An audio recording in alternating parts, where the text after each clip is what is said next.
కడప జిల్లా బద్వేలులో ఉద్యోగ ఉపాధ్యాయుల ఆందోళనలు మళ్లీ ముదురుతున్నాయి. హామీల అమల్లో కూటమి ప్రభుత్వానికి చిత్తశుద్ధి లేదని యూటీఎఫ్ జేఏసీ నేతలు విమర్శించారు. పీఆర్సీ అమలు, బకాయిల చెల్లింపులలో తీవ్ర జాప్యం జరుగుతోందని ఆగ్రహం వ్యక్తం చేశారు. తహసీల్దార్ కార్యాలయం ఎదుట రిలే నిరాహార దీక్షలు చేపట్టి డిమాండ్లు వినిపించారు. ఎన్నికల ముందు ఇచ్చిన హామీలను ప్రభుత్వం మర్చిపోయిందని ఆరోపించారు. తక్షణమే పీఆర్సీ అమలు చేసి పెండింగ్ డిఏలను విడుదల చేయాలని డిమాండ్ చేశారు.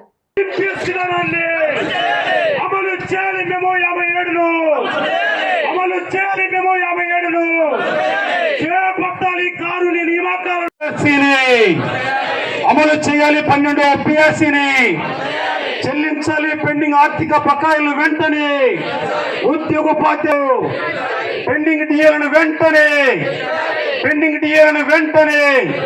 అమలు చేయాలి. 57 మెమోను అమలు చేయాలి. 57 మెమోను రద్దు చేయాలి. సిపిఎస్ విధానాన్ని రద్దు చేయాలి. సిపిఎస్ విధానం నిలబెట్టుకోవాలి. కూటమి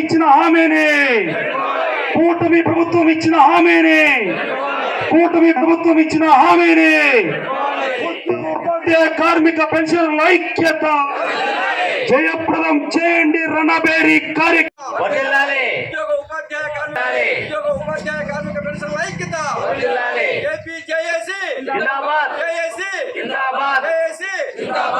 చర్చలు జరిపి విడుదల చేసినటువంటి పరిస్థితి ఉంది.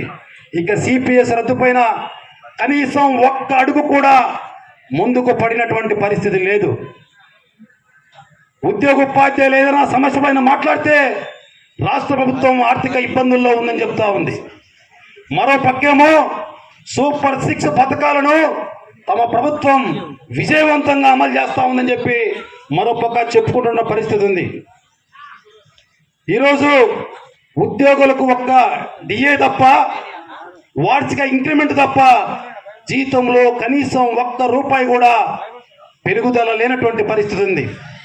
ఇక కాంట్రాక్ట్ అవుట్సోర్సింగ్ ఉద్యోగులను రెగ్యులర్ చేస్తామని చెప్పినారు, వాళ్ళను కూడా రెగ్యులర్ చేసినటువంటి పరిస్థితి ఈరోజు లేదు.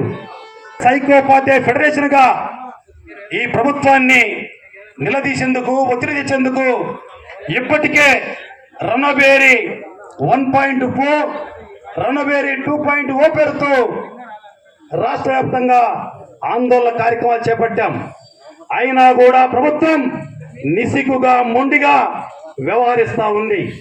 కనీసం సమస్యలపైన పిలిచి మాట్లాడి పరిష్కరించడానికి కోసం కూడా ప్రయత్నం చేయడం లేదు.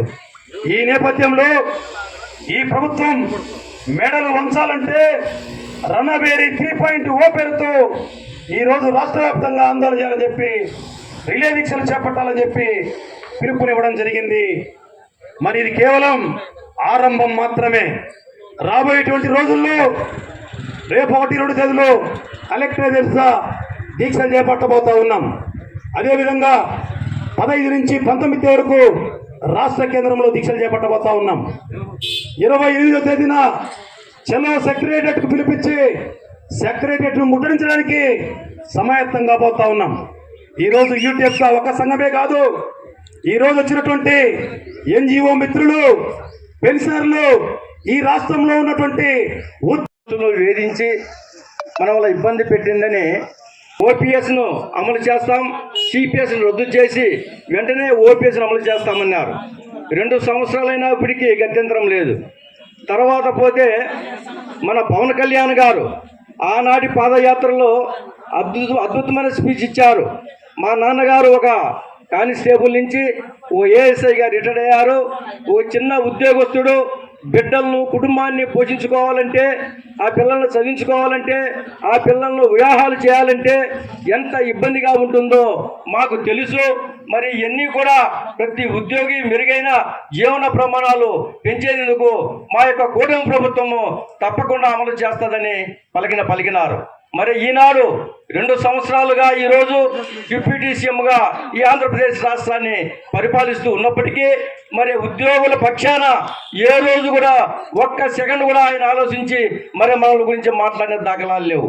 మరి ఆయన అనుకుంటే గౌరవనీయులు ముఖ్యమంత్రి చంద్రబాబు నాయుడు గారితో కూర్చొని మరి ఉద్యోగస్తులు మరి వాళ్ళ ఇబ్బందులు ఏంటి, వారి రావాల్సిన బకాయిలు ఏంటి, వారు ఎందుకు రోడ్లు ఎక్కుతున్నారు అని చర్చించాల్సిన అంశం ఎంతనో ఉంది. ఇప్పుడు పెద్దలు చెప్పినట్టు గత ఈ 2 సంవత్సరాల్లో ఒక్క డిఏ ఏంటి సాధారణంగా మనకు రావాల్సిన హక్కు అది వాళ్ళు ఈళ్ళు చేయాల్సిన అంశమే కాదు. అది మనకు రావాల్సిన బకాయిని ఒక గ్రూప్ ఆఫ్ మినిస్టర్స్తో ఒక మీటింగ్ పెట్టి అన్ని సంఘాలను ఏర్పాటు చేసి మళ్ళా ముఖ్యమంత్రితో మళ్ళా మీటింగ్ అమలు చేసి ఒక్క డిఏని విడుదల చేయడం చాలా అన్యాయం. అది అనుకుంటే సిగ్గుచేటు.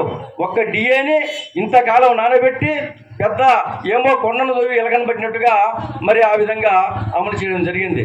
ఇప్పుడు దాదాపు 30,000 కోట్ల బకాయిలు ఉద్యోగస్తులు రావాల్సిన అన్నింటినీ నిలిచిపోయి ఉన్నాయి. తర్వాత సరెండర్ లీవులు గత 4-5 సంవత్సరాల నుంచి సరెండర్ లీవులు ఊసే లేవు, ఇంతవరకు ఊసే లేదు. తర్వాత ఎఫ్టీఎల్ అట్నే పేరుకుపోయి ఉన్నాయి. మరి ఇటువంటి మా యొక్క వైద్య ఆరోగ్య శాఖలో దాదాపు 20 నుంచి 25 సంవత్సరాలు అవుట్ సోర్సింగ్ కాంట్రాక్ట్ వ్యవస్థలో పనిచేస్తున్నారు. వారు చాలీ జీతంతో 5,000 నుంచి 2,000